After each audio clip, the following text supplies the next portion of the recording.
আপনি মেশিনারিজের বিজনেস করবেন। যশোর আর এন রুটে চলে যাবেন। সেখানে দেখবেন মেশিনারিজের হাজার হাজার আইটেম এখানে বিক্রি হচ্ছে পাইকারি। আপনার বর্ডার থেকে আনে বিভিন্নভাবে তারা ম্যানুফ্যাকচারিং করে এখান থেকে পাবেন। মশলার বিজনেস করবেন, চট্টগ্রামে হাতন বাজার চলে যান, সেখানে হাজার হাজার মশলা পাবেন। দইয়ের বিজনেস করবেন, বগুড়া শেরপুর চলে যান, সেখান থেকে দই সংগ্রহ করেন। ওই হুদাই মানুষ এই কইলো ওই কইলো এইসব নিয়ে চিন্তা করেন না। ধানের বিজনেস করবেন, নেত্রকোনা চলে যান, নেত্রকোনা থেকে ধান আনেন, বিক্রি করেন, ভালো লাভ করতে পারবেন। সোর্সিং বের করেন। কাপড়ের বিজনেস করবেন, যদি পরনের কাপড়ের বিজনেস করেন, টাঙ্গাইলের শাড়ি টাঙ্গাইল থেকে আনতে হবে।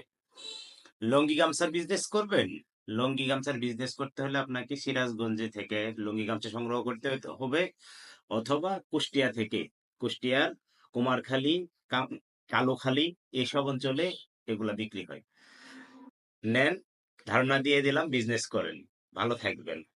ওই চাকরির পিছনে ঘুরেন না, ভালো থাকতে পারবেন না। অনিশ্চিত ভবিষ্যৎ।